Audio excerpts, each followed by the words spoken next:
Buenas noches a todos.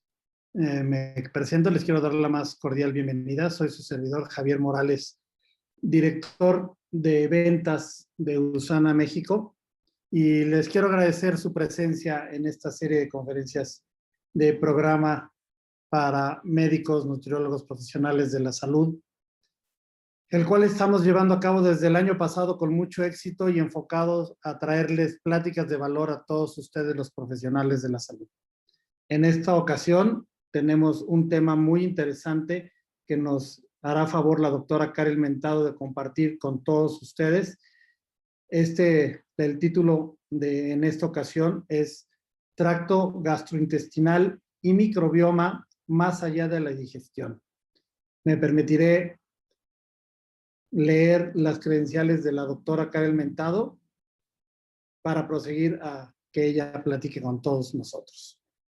La doctora Karen Mentado es médico cirujano partero, egresada por la Facultad de Medicina de la Universidad México-Americana del Norte de Tamaulipas. Tiene un diplomado en nutrición y manejo funcional de pacientes con enfermedades crónico-degenerativas por la Secretaría de Salud de Tamaulipas. Mención honorífica por su servicio de excelencia en Sedena. Experiencia en servicio de urgencias y consulta privada en Monterrey, Nuevo León. Muchas gracias, doctora Karen, por estar con nosotros el día de hoy y compartir este importante tema. Te doy la más cordial bienvenida y te dejo el micrófono y la pantalla. Muchas gracias, doctora. Hola, hola, muy buenas noches. ¿Sí me escuchan? Sí, te escuchamos perfectamente. Ok, voy a empezar a compartir mi pantalla.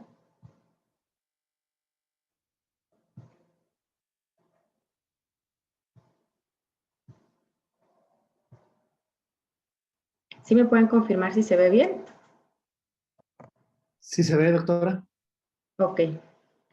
Bueno, pues muchísimas gracias por la invitación a USANA México y a las personas que han estado trabajando de la mano en este gran proyecto. Javier, muchísimas gracias por tu confianza, por darnos la oportunidad de compartir un poquito, ¿no?, de lo que hemos venido trabajando, de ir estudiando estos temas tan importantes, cómo la medicina ha ido cambiando, cómo como profesional estamos expuestos de que hoy tenemos una razón, hoy tenemos algo que ya habíamos venido estudiando, algo que ya sabíamos y resulta que al poco tiempo puede venir evolucionando, y estos temas son principalmente para eso, para poder compartir lo que nosotros como diferentes profesionales que estamos en ocasiones aquí como oradores, pues vamos viviendo día a día, cómo nuestra práctica médica diariamente a veces nos exige tener nuevas habilidades, ir aprendiendo nuevas cosas, y esto es algo que me gusta mucho el poder compartir con todos los diferentes profesionales que hay aquí. Sé que hay desde médicos, hay de diferentes especialidades, nutriólogos,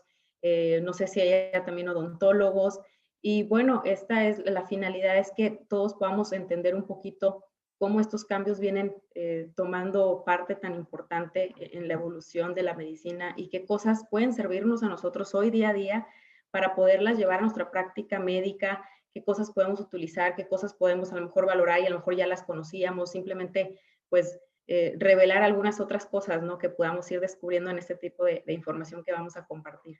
Y bueno, pues muchísimas gracias a todos, muy buenas noches, muchas gracias, ¿verdad?, por el tiempo que se dan para venir a compartir y venir a aprender un poquito o llevarse información en este tipo de pláticas.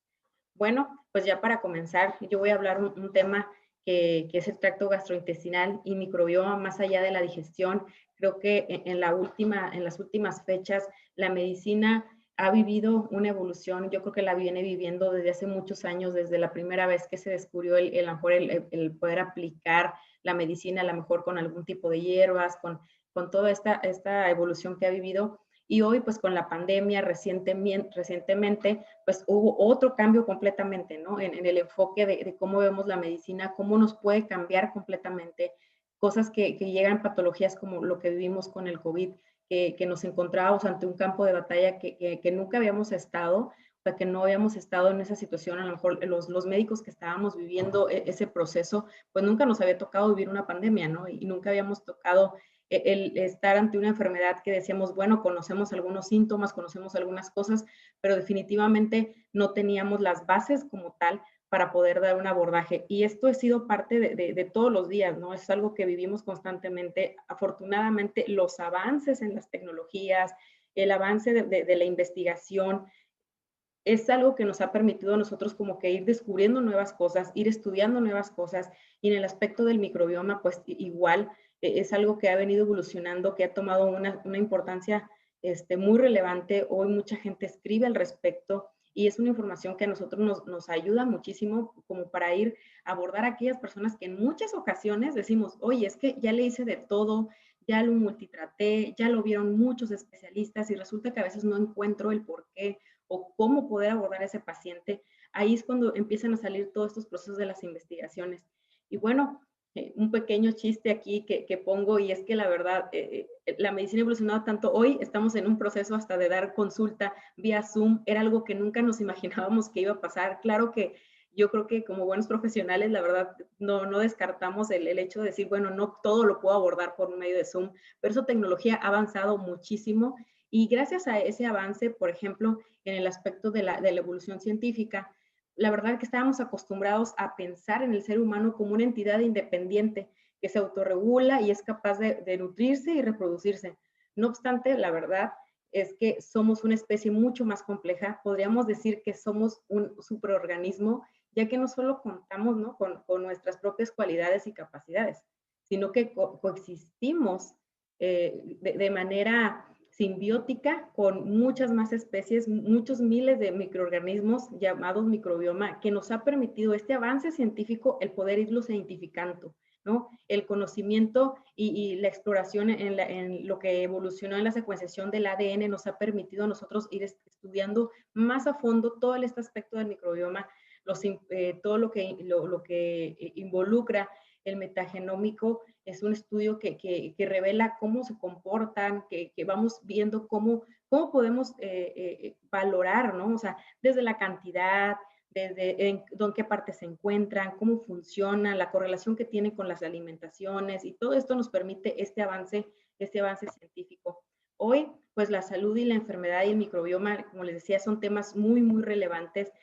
Se ha expuesto, hay muchísima información. En la última década se ha escrito muchísimo acerca del tema, de toda la relación que tiene entre las diferentes patologías, las enfermedades, el funcionamiento básico que hemos encontrado, ¿no?, desde la fisiología, que vamos a ver un poquito dentro de la plática, qué relación tiene, por qué la relacionan con las enfermedades intestinales de inflamatorias, con enfermedades como de desarrollo, como problemas neurológicos, degenerativos, como la diabetes, la obesidad. Se ha involucrado en diferentes patologías por esta relación que guarda y que hemos podido estudiar con el paso de los años.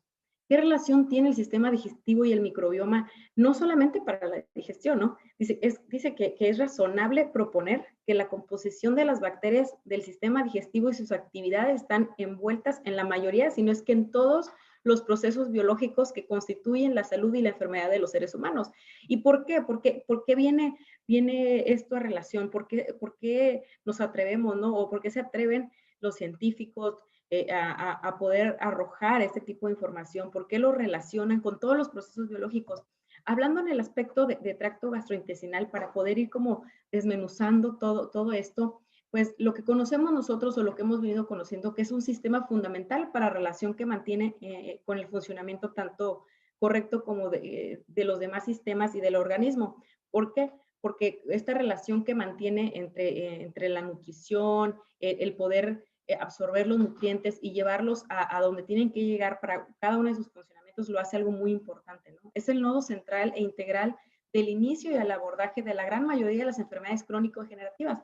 Como decíamos, se ha descrito en los últimos años cada vez más acerca de este problema por el problema que ya tenemos, ¿no? Por ejemplo, en México, el problema de obesidad que hoy nos ataca de manera increíble, tanto en adultos como en niños. O sea, esto ha llamado mucho la atención, como decía, a veces el multitratar a tu paciente y que no encuentres una solución, pues esto nos ha llevado a ir buscando, ¿no? ¿Qué más podemos hacer? ¿Qué más se relaciona? Y con esto pues ha resaltado mucho el sistema digestivo.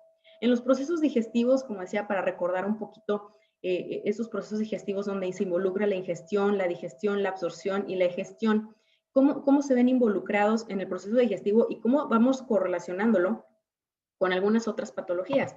Por ejemplo, en la ingestión, desde el inicio, desde la masticación, la insalivación y la deglución, en el proceso, por ejemplo, surge, ¿no? El proceso no nada más, en todo el proceso digestivo, no solamente es un proceso mecánico, sino es un proceso mecánico y químico.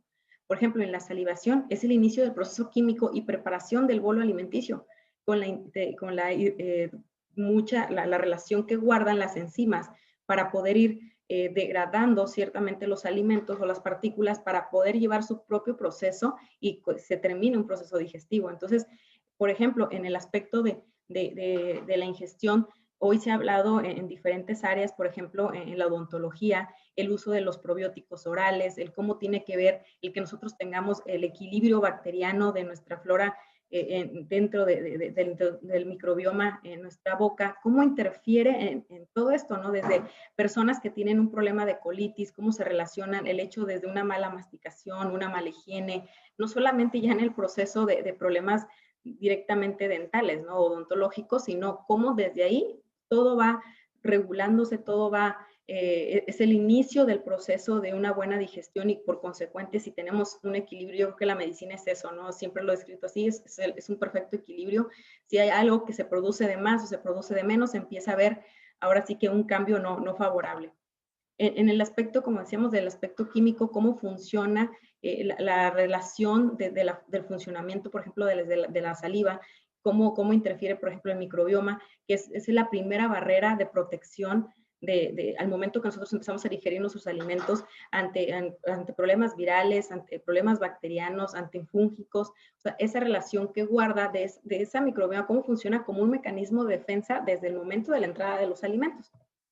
En el proceso de la digestión, pues tenemos que es la transformación de los alimentos, también igual de manera mecánica y química, para que pueda surgir o pueda llevarse ese proceso. En el aspecto mecánico es por la concentración por la contracción, perdón, de la musculatura del estómago, que esto pues es relacionado con el sistema nervioso entérico, desde ese funcionamiento, desde la estimulación del nervio vago. Y en el aspecto de lo químico, desde la segregación del jugo gástrico, la acción de la acidez, desde que empieza la acidez que tenemos desde nuestra boca y que va cambiando en el transcurso de todo el tubo digestivo, como la ruptura de las moléculas y que van relacionadas con las enzimas digestivas, para que esto pues vaya a poderse pues transformar a lo que necesitamos y que vaya viviendo todo ese proceso. Hay fases dentro de esto que son la fase, pues, la cefálica, la gástrica y la fase intestinal, las cuales, por ejemplo, en la parte de la fase cefálica, que es la estimulación de la corteza cerebral que se estimula, donde se estimula desde un inicio, desde el gusto, mientras nosotros es como cuando vamos a comer, ¿no? En el aspecto de que ya empezamos a oler la comida, desde ahí ya se empieza un proceso y una estimulación que va preparando, ¿no? Que empezamos a salivar y ese es un proceso que va muy relacionado con todo nuestro sistema neurológico y ya por consecuente al momento de la entrada, ¿no? La estimulación por el nervio vago y toda la liberación, por ejemplo, de la acetilcolina, de ciertos neurotransmisores, que estos van a ser generados al momento de empezar el proceso digestivo. Las hormonas, hay hormonas estimulantes de la secreción de los jugos digestivos, de las enzimas, de la producción de la bilis, son hormonas que son requeridas para diferentes tipos de procesos y que también se llevan a base por gran parte por la estimulación digestiva. El aspecto de las enzimas, las cuales están relacionadas para poder ir procesando o modificando, ¿no? Estas partículas alimenticias para poderlas ir degradando y por consecuente llevarlas para que podamos irlas absorbiendo y se lleve a cabo, por ejemplo, la absorción y la asimilación. En la absorción y la asimilación, pues es una combinación de dos procesos para suministrar los nutrientes a la célula. En el tracto digestivo se absorben en diferentes áreas, hay diferentes procesos para que se puedan absorber, por ejemplo, el proceso de la absorción de las vitaminas y minerales y otras sustancias químicas, las cuales pueden producirse mediante la descomposición química, que son por enzimas, por ácidos y por la masticación. Hay unos que son de una absorción más simple que otros, pero como todo esto va correlacionándose y ahorita lo vamos a ir viendo más adelante, el por qué tocar o por qué volver como a sacar esta información que yo sé que muchos de ustedes ya dominan, ¿no? Es el proceso mediante el cual las vellosidades en el aperto de la asimilación, mientras las vellosidades que se encuentran en el tracto digestivo van absorbiendo principalmente en el tracto gastrointestinal, en lo que viene siendo el tubo digestivo. Aquí es donde se absorbe gran parte desde el estómago, o sea, se empieza un proceso de absorción, por ejemplo, de algunos nutrientes, pero en el transcurso del yeyuno, del ilion, del colon, cada uno tiene diferentes procesos de absorción. ¿Cómo funciona esto? Pues como les decía, el proceso de ir modificando desde un inicio las moléculas que no son, que se van modificando como monosacáridos, como la glucosa, la fructosa, que estos son, que van funcionando, por ejemplo, en este caso son los hidratos de carbono, para el cual podemos ir viviendo ese proceso y que puedan ir entrando a las microvellosidades y puedan llegar pues directamente ya sea a la linfa o a la sangre y así pues llegar directamente ya a donde tienen que llegar a nutrir cada una de nuestras células para que se estimulen las funciones que se tengan que estimular y también pues siga trabajando y la íntima relación que existe con no solamente el tracto gastrointestinal, ¿no? Toda la estimulación que hay desde la función hepática, la función del páncreas, la liberación de hormonas como la insulina, para que todos estos procesos se lleven a cabo. En el aspecto de la digestión, que es el proceso fisiológico que permite ya la eliminación de la materia no digerida, es el proceso donde el exceso de agua se absorbe principalmente en el colon y otro tipo de elementos como el sodio, la síntesis de la proteína, principalmente la vitamina B y la vitamina K, que son pues sintetizados principalmente por el trabajo que hace el microbioma, mediante las acciones de las bacterias que van degradando, ¿no? También ese proceso de degradación y de fermentación que hacen nuestros microbios para poder ya formar como tal las heces fecales. Entonces, en resumidas cuentas, desde el proceso, ver ese impacto para ir correlacionando con las diferentes patologías que hoy se describen relacionadas con el microbioma, es cómo vamos, si nosotros recordamos esto, ¿no? Desde la ingestión, cómo necesitamos tener un buen, adecuado ambiente microbiano en nuestra boca, por qué hoy cada vez más profesionales, odontólogos, personas y pues también médicos, ¿no? Que vamos enfocados en tener una salud bucal, el poder hablarle a nuestros pacientes desde ese proceso. Hablamos de cosas que siempre les mencionamos a las personas. Creo que los nutriólogos son los que hacen más este trabajo de hablar con la persona, de que haga un buen proceso de masticación, por la importancia, vemos toda esa importancia, ¿no? De cómo el cuerpo requiere sus tiempos, sus procesos para que cada uno de ellos se lleven a cabo, ¿no? Desde, como decía, desde la ingestión y que para poder ir preparando, que es uno de los pasos muy, muy importantes, para ir preparando todo el proceso para que todos los demás se lleven de manera adecuada, que no tengan ninguna alteración, se puedan ir pues dando poco a poco dependiendo de sus debidos tiempos, ¿no? Pero esa cosa, eso trabajo que sí podemos hacer es hablarle de este tipo de cosas a nuestros pacientes, el decirle cómo comer, cómo alimentarse, la importancia de la masticación, del proceso del inicio del proceso digestivo, ¿no? ¿Y por qué? Porque esto ha tomado un tema muy importante, ¿no? No solamente, pues, no solamente para México, ¿no? Sino en general, ¿qué pasa, ¿no? Con esto, que es una preocupación, la salud digestiva es una preocupación fundamental para los mexicanos.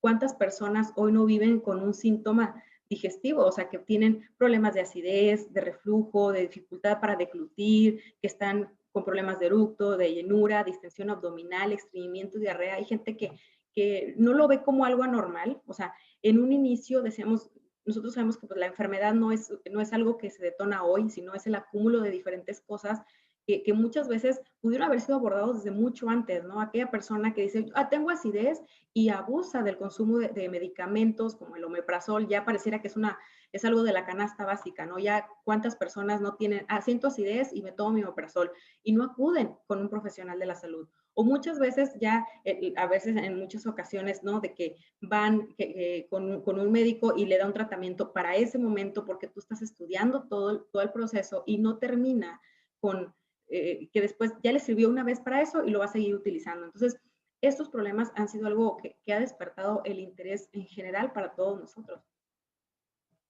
Ahora, los principales trastornos funcionales digestivos, pues está la dispepsia no ulcerosa o funcional y el síndrome de intestino irritable. Estas dos entidades por sí solas representan el 50% de las consultas a gastroenterología. Entonces, creo que son cosas que nosotros podemos ir viendo que es algo que que está justificado el por qué cada vez más personas escriben y investigan sobre esta área. Ahora, ¿cuándo vamos a sospechar de problemas? O sea, ¿cuándo no tener que llegar, como decíamos, a orientar a nuestro paciente o educarlos? Y, por ejemplo, en el aspecto de las personas que están aquí, que son nutriólogos, ¿cuándo decirle a tu paciente que vaya con un profesional de la salud, ¿no? Es cuando sospechamos de problemas de distensión después de comer, muchos gases después de comer, sensación de saciedad temprana al comer, alimento mal digerido en las heces fecales, deficiencia de hierro y anemias, pérdida de peso no intencional, diarrea o estreñimiento crónico. O sea, esto no es normal. Si ya tienes esto, pues refiérelo con un especialista, el poderlo, si es algo que, por ejemplo, tu médico, ¿no? Si tú es algo que tú puedas abordar, tomarlo en cuenta, porque a lo mejor vemos a nuestros pacientes como un inicio de que, bueno, pues conmigo viene por diabetes, ¿no? Pero por poder hacer esa exploración que hacemos muy general y tomar también en cuenta que si ya hay un proceso de esto puede detonar muchas otras cosas más y que es algo que podemos parar en un inicio, ¿no? Factores que pueden alterar nuestra salud digestiva, desde la dieta pobre, la mala hidratación, muchos medicamentos, como decía, no solamente el uso, por ejemplo, de un omeprazol, de este tipo de medicamentos, sino en los antibióticos, es un tema también muy relevante, cómo ha podido modificar. Afortunadamente, pues ya necesitamos receta, ¿no? Para poder comprar los antibióticos, pero eso pues no ha detenido a las personas, ¿no? Hay gente que no se los toma cuando se los recomiendan y los guarda y se los regala a la vecina, y esa exigencia que hay, ¿no? Desde una atención pediátrica, de que la mamá dice, oye, ya empezó con un escurrimiento nasal o ya empezó con un cuadro gripal, y lo primero que piden son los antibióticos. Muchas de las veces, no me van a dejar mentir, que es algo que es frustrante. Yo sé que no todos lo hacen y se dan la tarea de explicar, pero hay veces que llega, es la carga de trabajo, que estás ahí constantemente y que dices, bueno, esa señora, o sea, no va a estar en paz hasta que le den antibiótico, ¿no? Y muchos médicos sí optan por terminar dándole un medicamento y bueno, también cuando se llega a requerir, al final de cuentas, eso tiene un efecto. Ahorita vamos a ver qué cosas pues podemos hacer, ¿no? Al momento que no podemos evitar, que sí lo requieren, pero el uso desmedido de esto que también no tenemos control. A lo mejor tú tienes un paciente que estás constantemente viendo y que dices, oye, tiene problemas digestivos y no sabemos que por algún otro lado se esté medicando y esto puede interferir mucho en su salud digestiva, ¿no? El aspecto de infecciones, toxinas, es algo que también se ha descrito muchísimo, cómo la acumulación de toxinas dentro de nuestro cuerpo pues termina afectando también nuestra función digestiva normal. La falta de enzimas y jugo gástrico, la mala ecología de las bacterias, el desbalance, como decíamos, de estas, cómo se relaciona con un proceso desde una simple acidez, ¿qué está pasando? ¿No? O sea, no solamente darle el tratamiento como tal, sino poderlo a lo mejor relacionar con su alimentación, relacionarlo con los cambios de hábitos que tiene que hacer.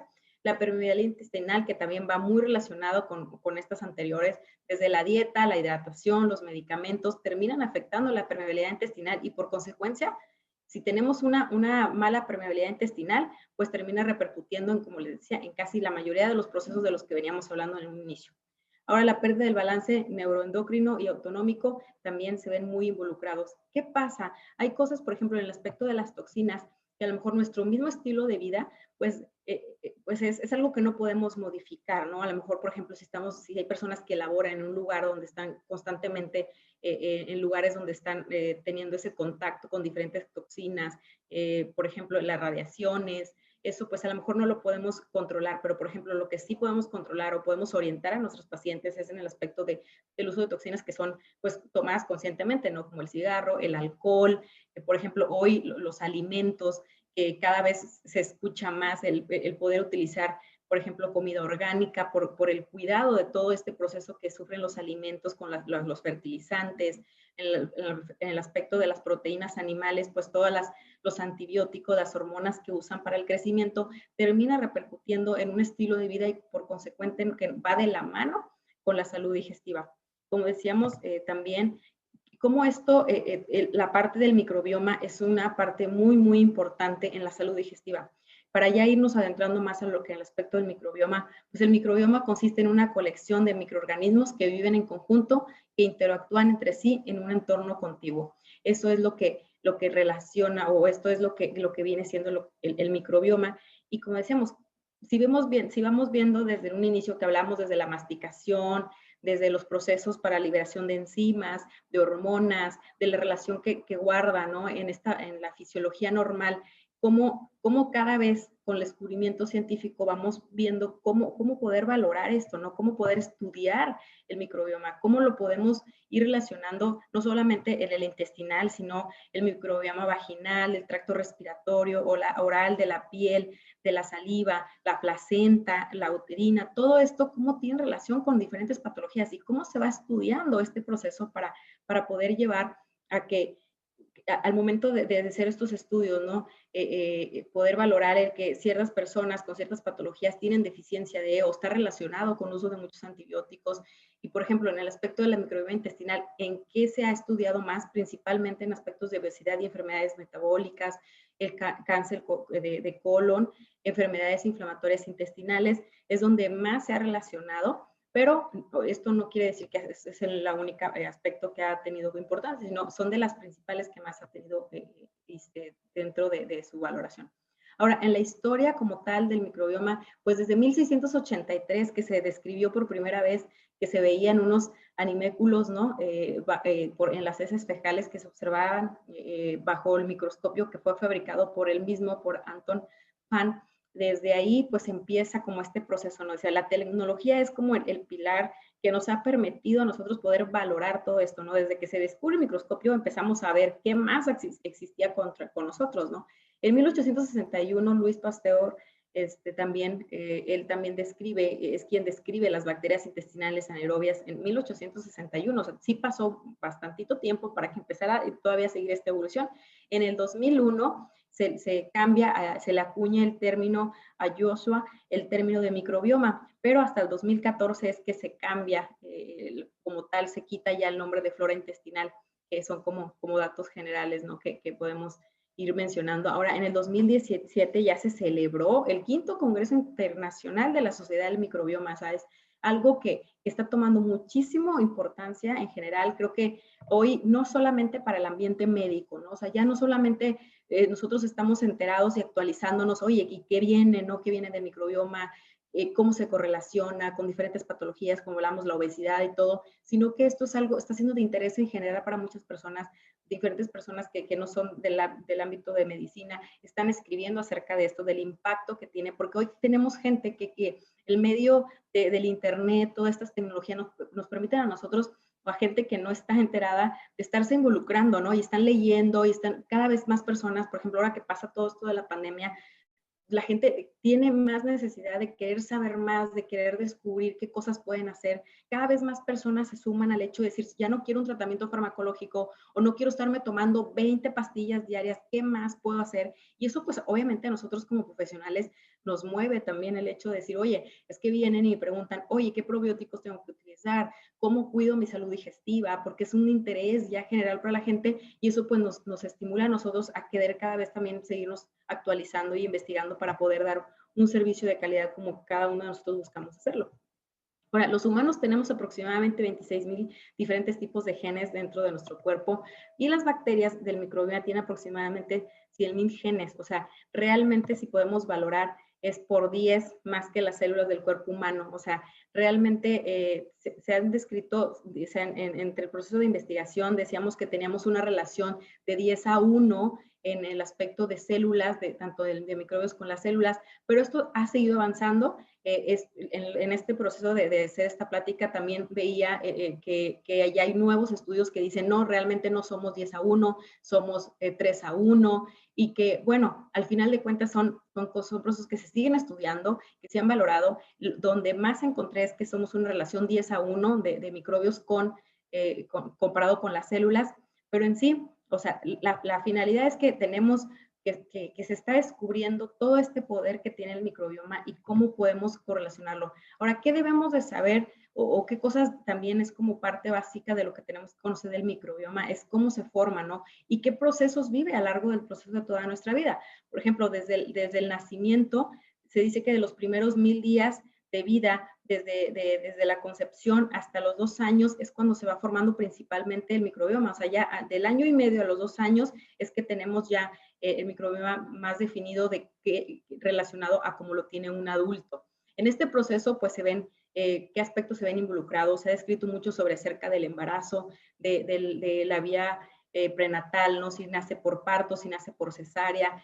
Muchas investigaciones han arrojado que es mucho más favorable el que nazca por un proceso de parto, porque desde ahí empieza esa población de microbios dentro de nuestro organismo, y también cosas que se van involucrando en el proceso del crecimiento, ¿no? Decimos hasta los 2 años que se forma la gran parte, o es cuando ya tenemos más relación a lo que tiene un adulto en el aspecto de microbioma, ¿no? En el adulto de aproximadamente desde después de los 2 años hasta los 60 años, podríamos decir, es un proceso como más, está como más en balance. Sin embargo, hay cosas que ahorita vamos a ver que podrían afectar dependiendo del grupo de edad. Y en la vejez, a veces por la utilidad de ciertos medicamentos, del cambio de estilo de vida, van repercutiendo en que este proceso cambie, ¿no?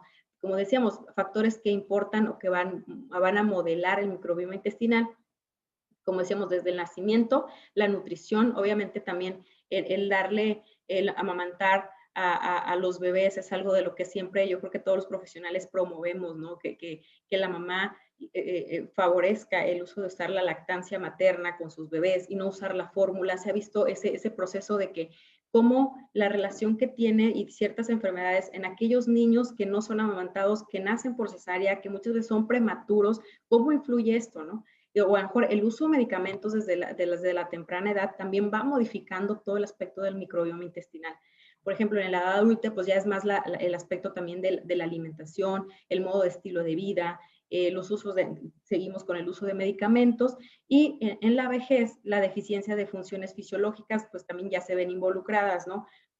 Que ya tenemos el aspecto de un tránsito intestinal más lento, por un proceso de que por falta de actividad física, a lo mejor ya la persona pues no hace mucha actividad, simplemente están acostados, están en reposo. La alimentación también es muy variada, el apetito puede disminuir y por consecuente pues a lo mejor no le aportan los nutrientes necesarios para el buen funcionamiento digestivo, y todo esto se va involucrando, ¿no?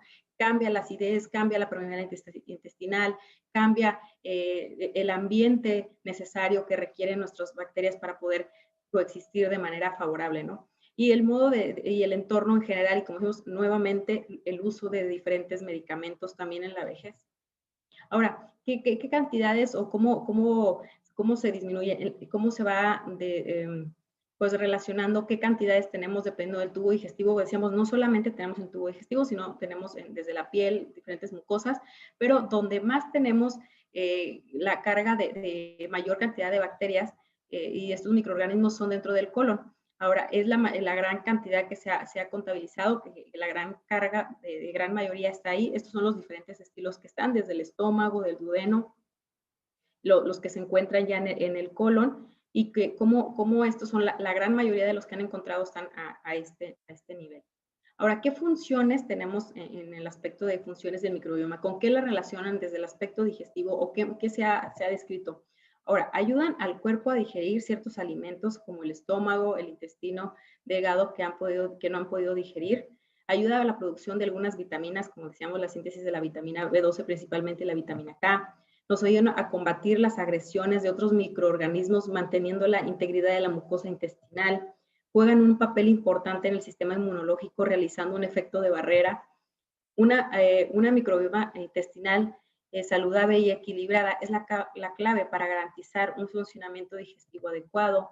La fermentación, que hablábamos, que es sumamente importante, que ya se lleva directamente en el colon, y la producción de ácidos grasos de cadena corta, como el colesterol y los triglicéridos, como para que estos puedan ir modificándose, se puedan ir produciendo y también puedan ir viviendo sus procesos en el proceso de la digestión, ¿no?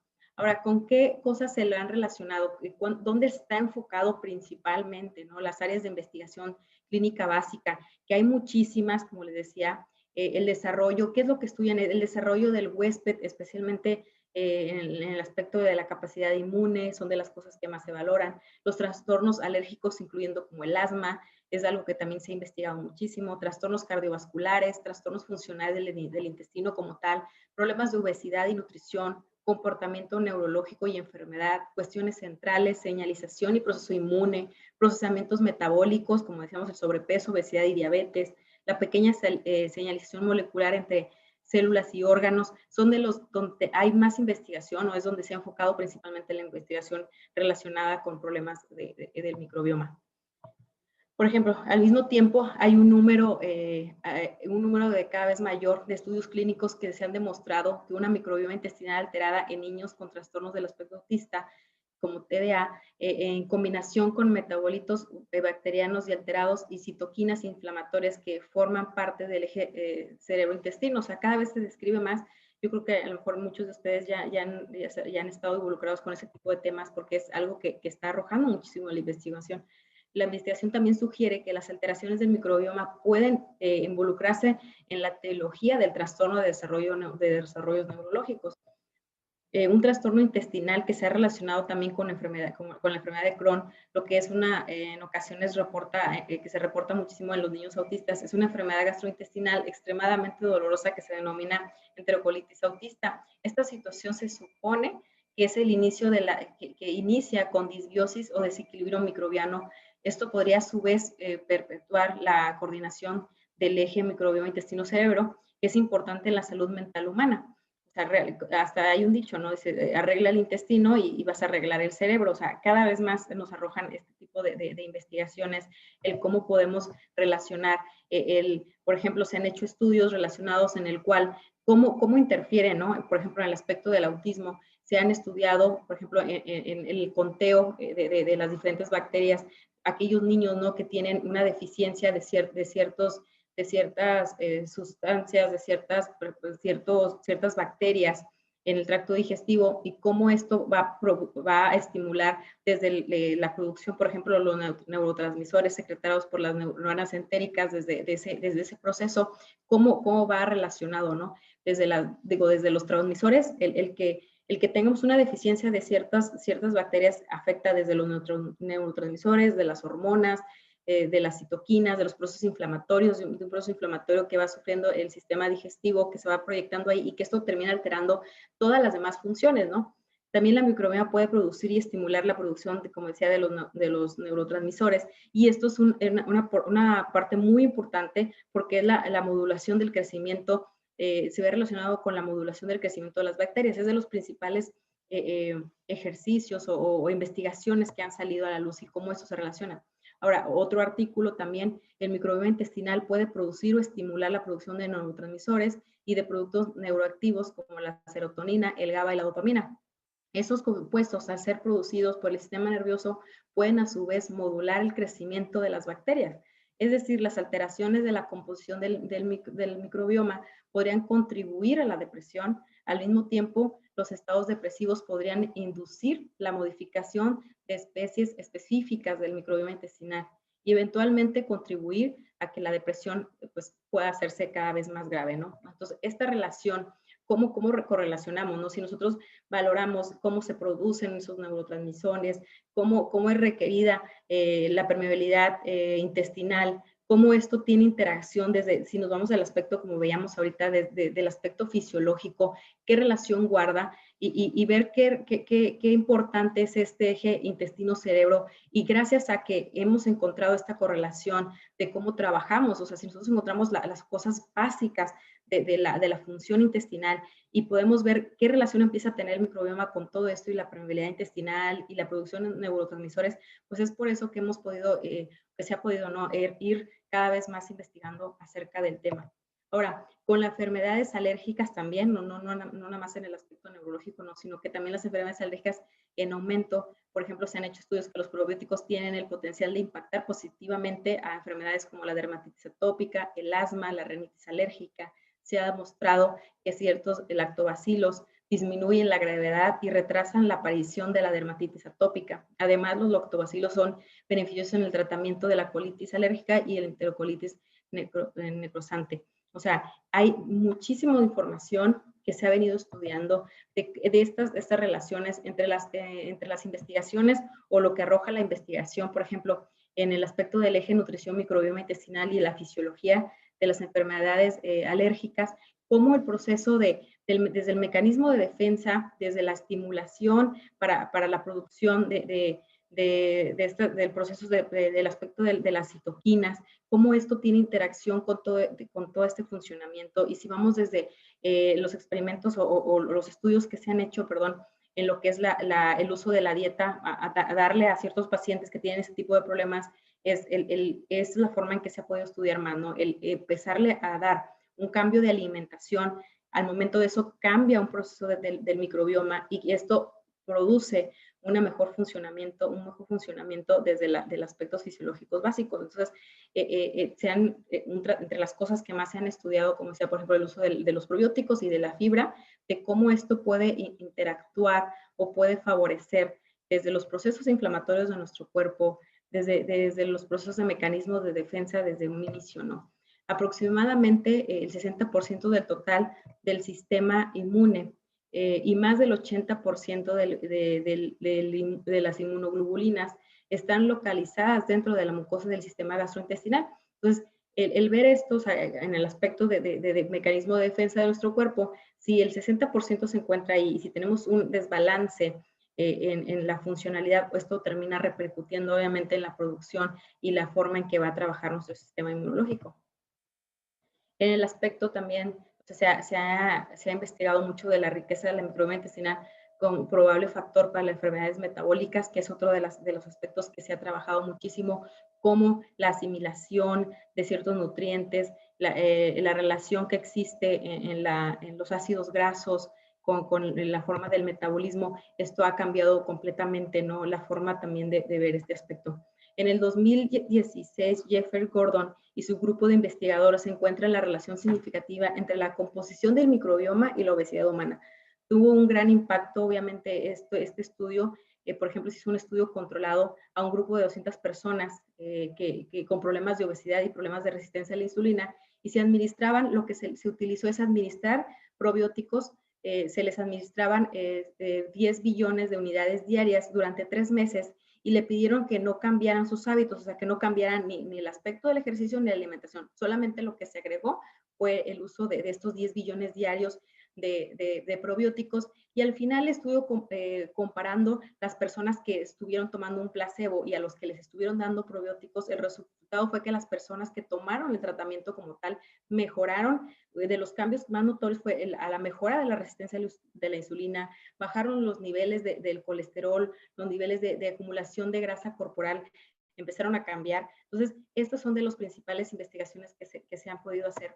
Esto también, el desequilibrio de ver qué población, por ejemplo, cuando una persona tiene obesidad, qué relación tiene con ciertos bacteroides, con ciertos lactobacilos, como una persona que se estudia que tiene ya un problema de obesidad, cómo se encuentra esta relación de la disbiosis con el problema de la obesidad, ¿no? O sea, que hay menos cantidad de bacterias, y estos es el estudio de las cosas que más se ha arrojado. Ahora, las estrategias que también se utilizan dietarias para el control de la obesidad, así como con los probióticos, fue cómo podemos nosotros darle, o sea, por qué en las dietas, por ejemplo, eso yo creo que evidentemente pues los nutriólogos son los que más han experimentado esta parte, de poder decir cómo aquella persona que aumentamos una cantidad, por ejemplo, de fibras, que a su vez esto obviamente impacta, que también va muy relacionado que usar el consumo de antioxidantes, el consumo de prebióticos, como son las fibras, esto termina dando un funcionamiento o una repercusión muy, muy importante. ¿Y por qué? Porque, por ejemplo, en el aspecto de las fibras, que tenemos desde las insolubles a las solubles, cómo trabajan en el proceso digestivo. Por ejemplo, en la fibra soluble, de las cuales que se disminuye en agua y ayuda a bajar los lípidos, disminuye la digestión y aumenta la saciedad. O sea, cómo desde la saciedad también va haciendo un impacto muy importante. La fibra insoluble que no se disuelve obviamente en agua y le da un volumen a las heces fecales, eso también es importante, también en problemas con personas con estreñimiento, y la fermentación, ¿no? Que no la permite. Lo que son los almidones y resistentes, como la fibra soluble e insoluble, son capacidades de resistir a la digestión. Entonces, aquí tenemos unos ejemplos de cuáles pudieran funcionar o cuáles son los que están involucrados, ¿no? Como, por ejemplo, en la fibra insoluble, el salvado de trigo, los granos enteros, algunas frutas, vegetales, los fermentables que son los almidones, que son los resistentes, y en los almidones resistentes, las luminosas y la papa, que son de las cosas que se van notando que personas que se alimentan, por ejemplo, con una gran cantidad de fibra, cómo el microbioma va cambiando y se encuentra pues en una mejor solución. O sea, en conclusión, o sea, ¿qué es lo que ha arrojado? ¿No? Tanto el uso, la valoración de los probióticos como de la relación del uso, del consumo de fibra, cómo va cambiando, por ejemplo, desde la disbiosis, o sea, la relación que hay entre el microbioma dentro del tracto gastrointestinal y cómo impacta directamente la permeabilidad del tracto digestivo y a su vez, ¿qué es lo que ha relacionado, no? O con qué lo ha relacionado, por ejemplo, en la conclusión de los probióticos y las enzimas que directamente impactando en nuestro sistema es que, por ejemplo, baja el estrés oxidativo, baja el daño cognitivo, se han visto cambios en la inflamación, en los triglicéridos, también la sensibilidad a la insulina, o sea, son de lo que se ha visto al momento de nosotros hacer este cambio, tanto de usar los probióticos y usar las fibras como un apoyo. Los avances recientes en este campo revelan una posible relación entre el patrón de composición del microbioma intestinal y la génesis de la obesidad. Varios resultados del estudio han demostrado que los ácidos grasos de cadena corta, productos de la fermentación inducida por microbioma, y los lipopolisacáridos en componentes integral con el microbioma desempeñan un papel clave en la vinculación de ambos, ¿no? O sea, esto también es otro aparte de la fibra y los probióticos, son de las cosas que se han valorado. La evidencia científica apoya la idea de la obesidad y las consecuencias metabólicas están fuertemente relacionados con los cambios tanto en la función como en la composición del microbioma intestinal. O sea, cada vez más y más artículos relacionados. O sea, gran parte por ejemplo, de los estudios también se han hecho en animales. Por ejemplo, desde el 2004 ya se conocía con el trasplante de microbioma en ratones normales a ratones mantenidos en un ambiente estéril y cómo esto cambiaba. Que estos últimos se incrementaban al momento de hacer este proceso o este implante de microbioma, los últimos incrementaban la grasa corporal sin aumento de la ingesta calórica. Y la nueva presencia de microbioma de trasplante aumentaba la cantidad de energía y extraída de los alimentos ingeridos. Ahora, el microbioma ayuda a procesar y digerir muchos de los nutrientes, como ya lo veíamos. Se sabe que la diferencia que pasaba, por ejemplo, en esto de los ratones genéticamente obesos frente a los no, había una relación muy importante, ¿no? El momento que le hacían ese trasplante o que podíamos hacer ese cambio, por ejemplo, en esos animales, se veía completamente evidente la acumulación de más grasa. Y así nos podemos ir con muchísimos artículos, con muchísimas investigaciones que están hoy expuestas, ¿no? Para todos nosotros, y algunas, como decíamos, las enfermedades relacionadas, el aspecto de la dieta relacionada con estos problemas como tal, los cambios que sufre como tal el microbioma, los cambios metagenómicos que se van viviendo en el proceso, desde el aspecto de los ácidos grasos de cadena corta, los neurotransmisores, la modulación del sistema inmunológico, los ácidos biliares y la estimulación hormonal. O sea, todo esto, estas relaciones que se van marcando directamente, ¿no? Con cada una de las patologías que a lo mejor hemos venido mencionando y que se han estudiado.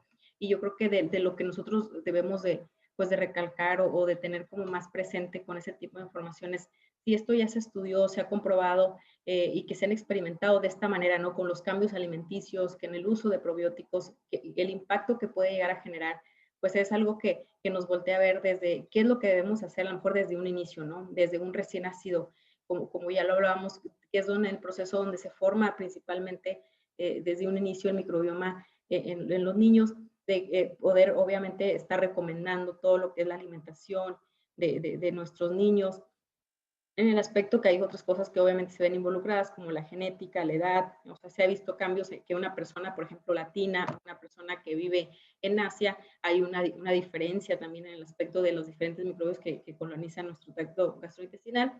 Pues aspectos fisiológicos, la localización geográfica, la dieta, es de lo que más se recalca el uso de que muchas de las veces decíamos, ¿no? Porque antes se decía que esa relación de que aquel niño, ¿no? Que, oye, se le cae el chupón y lávalo y desinféctalo y que todos esos cuidados también se han estudiado. O sea, aquel niño que es el que está muy, muy bien protegido, que no se expone nunca a nada, que lo tienen así como que casi en una burbuja, y aquel niño que genera, los decían nuestras abuelitas, no está generando defensas. Entonces, esto es algo que también se ha ido estudiando cómo ha variado como la higiene impacta también directamente en el microbioma, ¿no?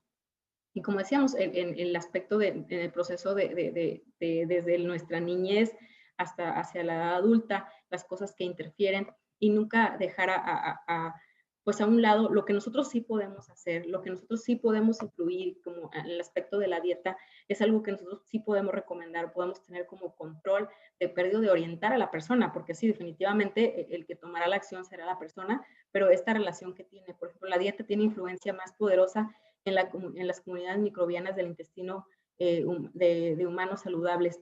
O sea, cerca del 75% de los alimentos de la dieta occidental tienen limitado o ningún beneficio en el microbioma intestinal. O sea, muchas de las veces no tomamos en cuenta esto, ¿no? O sea, tenemos que promover, o sea, algo de lo que invitamos es a promover la salud intestinal por medio del consumo tanto de probióticos y fibra y enzimas digestivas. O sea, si, por ejemplo, mi paciente, la persona, no está consumiendo suficientes vegetales, no está obteniendo la fibra adecuada, cómo esto puede repercutir y cómo estos estudios nos permiten a nosotros tener la confianza de poder empezarlos a utilizar o educar a nuestros pacientes, ¿no?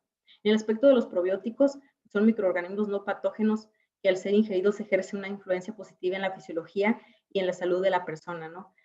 ¿Qué cosas debemos de tomar en cuenta? Que deben ser de origen humano, ser resistentes a la destrucción por el ácido gástrico y la bilis, adherirse al epitelio intestinal y ser capaces de colonizar el sistema digestivo, aunque sea por un tiempo corto, ¿no? O sea, esos son de los estudios o de las cosas a las que someten a prueba los diferentes probióticos que nosotros podemos adquirir en el mercado.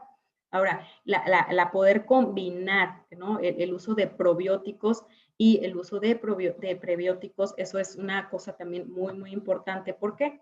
Porque en el uso, por ejemplo, si nosotros damos probióticos, ¿qué cambios se han visto en la investigación? Pues, disminución del pH, reducción de sustancias antimicrobianas, el aumento de la resistencia a la colonización, la modulación de la respuesta inmune, la composición de los nutrientes con bacterias patógenas, cómo va a trabajar el prebiótico, va a estimular pues, el crecimiento y el mantener ese lugar adecuado para que estos probióticos hagan cada una de las actividades para las cuales están, ¿no?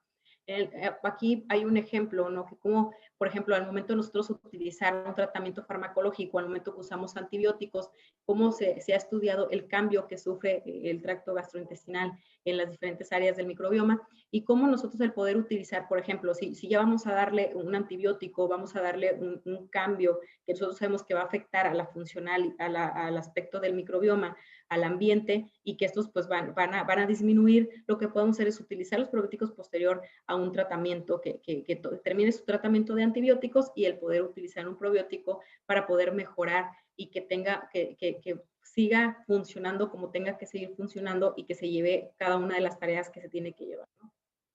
Ahora, tips prácticos, los lactobacilos es el mejor estudiado hasta el momento.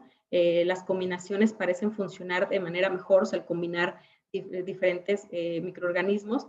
¿Qué es de lo que se ha descrito? Que utilizar, por ejemplo, 10 billones de organismos al día entre los estudios es lo que más, de lo que más se habla. Dar en ayunas o con alimento, bebidas frías, 2%, se corre el 2% de riesgo de distensión o gases.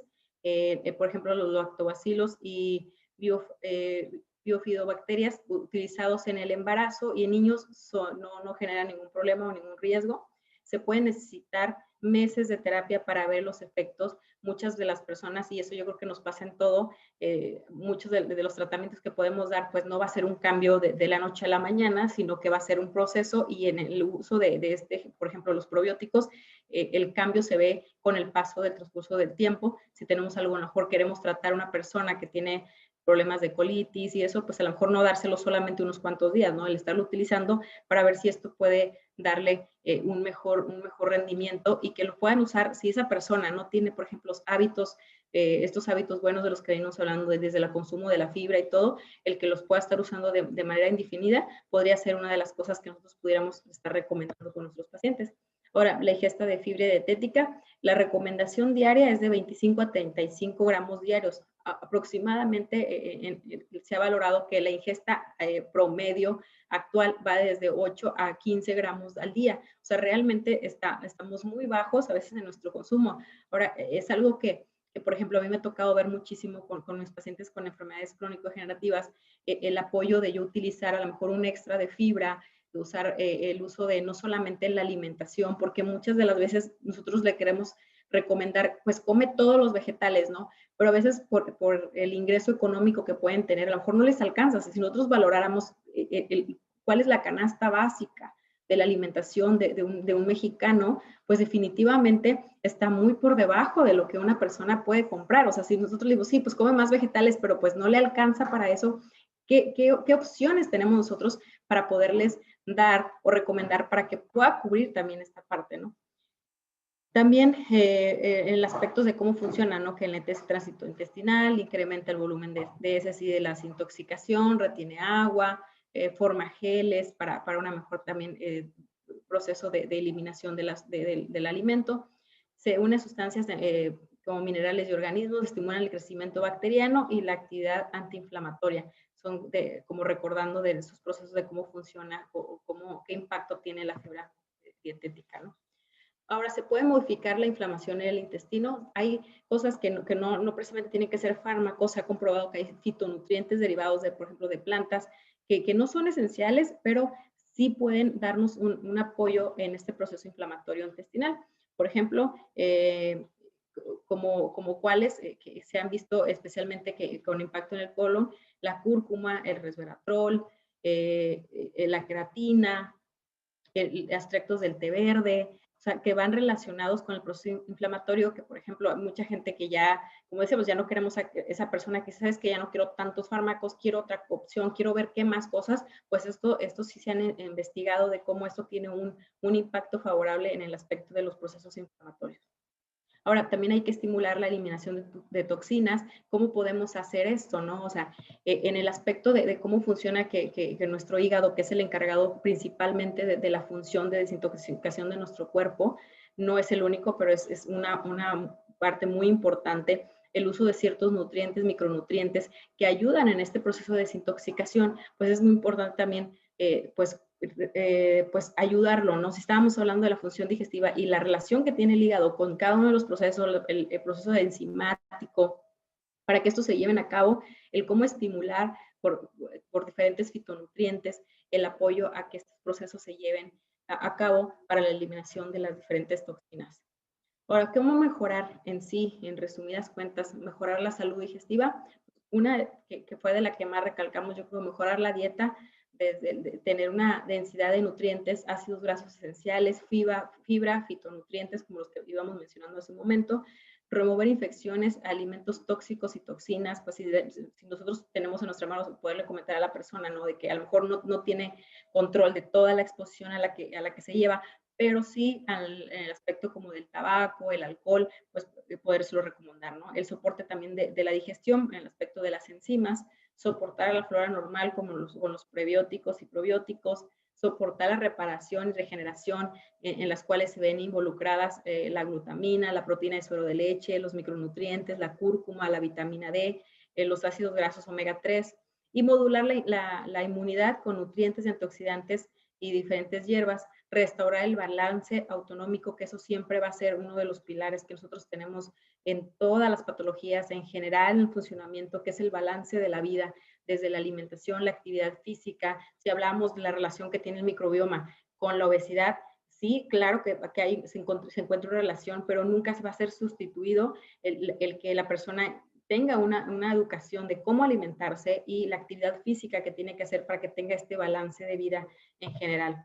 Al momento que vemos, cuando nosotros tenemos ya un paciente, que esto es para ir finalizando, que ya tenemos nuestra especialidad, ya nos llega no solamente el gastro, ¿no? Si ya tenemos un problema mejor neurológico, endocrino, que ya las personas nos llegan con un síntoma en general, algo de lo que nosotros hacemos es ir atrás, ¿no? O sea, ir y valorar qué es lo que está pasando y ver cómo el sistema digestivo, el microbioma, el que toda la relación que guarda en el proceso de los nutrientes, de la absorción, de que llegue cada una de las sustancias a su debida célula para cada una de las funciones, es importante y ver dónde está involucrada, por ejemplo, en las funciones que tenemos nosotros del sistema funcional, en general en nuestro cuerpo. Desde la asimilación, pues ahí va involucrada desde la digestión, en defensa y reparación, pues en el sistema inmune, todas las células que se producen o que se estimulan de producción del sistema inmunológico, la energía, la regulación y la función mitocondrial, o sea, cómo los procesos de energía, el uso del omega 3 y todo eso tiene tanta relación con esto. La biotransformación y eliminación, pues el cuidado hepático, el cómo estimular el cuidado y para la eliminación de toxinas, cómo también el sistema digestivo tiene relación. En la comunicación, pues los neurotransmisores y hormonas, como de las que veníamos hablando, qué relación tiene, los mensajes de inmunoglobulinas, el transporte, pues el sistema circulatorio y linfático tiene obviamente una relación íntimamente también con el sistema digestivo, y la integridad estructural, ¿no? Desde las membranas celulares, la membrana submucosa y todo esto, cómo cada uno de los sistemas termina teniendo, como decíamos, es sabio, ¿no? De decir que el sistema digestivo, la funcionalidad del microbioma hoy actualmente tiene relación con esto. Pues claro, si trabaja en cada una de estas funciones o tiene correlación, obviamente esto va a terminar pues dándonos a nosotros el pie de voltear a ver cada uno de estas funciones y poderle dar el equilibrio para que esto funcione. Los microorganismos, decimos que hay antes de esto, obviamente esto cambia, estas funciones fisiológicas cambian dependiendo desde el sueño, la relajación, el ejercicio, la nutrición, el estrés, el trauma de microorganismos, los contaminantes ambientales, y cómo todo esto, si lo vamos desglosando, como fuimos desglosando esta plática, va correlacionado con la función, como hablábamos de esto, ¿no? Desde los signos y síntomas que una persona, cuando ya llega con un síntoma, qué pasó en el proceso de su energía, qué pasó en su proceso de asimilación.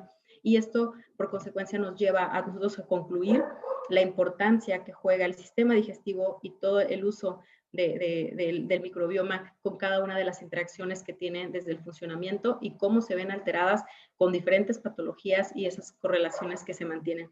Entonces, pues esto es todo de mi parte. Muchísimas gracias. La verdad que espero haber podido transmitir el mensaje a cada uno de ustedes, el poder compartir con ustedes un poquito de lo que yo manejo y que he venido experimentando, de poder ir viendo e investigando acerca del microbioma, del sistema digestivo y la importancia que tiene, pues en general, en cada uno de nosotros, y cómo podemos utilizar estas herramientas, ¿no? Los probióticos, las enzimas, los cuidados generales, el cambio de la dieta en cada uno de nuestros pacientes. Entonces, muchísimas gracias por acompañarnos, por estar el día de hoy con nosotros. Muchas gracias a ti, doctora. Gracias por esta hora de compartir con nosotros el conocimiento adquirido y de tocar un tema tan interesante como el que platicaste hoy con nosotros. Gracias a todos los profesionales de la salud que estuvieron conectados el día de hoy con nosotros, y les pedimos que si tienen alguna duda, alguna pregunta sobre el tema de hoy, nos la hagan llegar al correo de usanaincentivos@usanainc.com, y con la ayuda de la doctora y del grupo de doctores que nos acompaña a dar esta serie de conferencias, podremos contestar todas las inquietudes que ustedes puedan tener. Muchas gracias por acompañarnos. Gracias por ser parte de esta serie de conferencias del programa Profesionales de la Salud, y nos vemos en un mes con el siguiente tema. Gracias a todos. En nombre de USANA México, me despido. Soy su servidor Javier Morales. Buenas noches. Gracias, doctora Karen Mintado.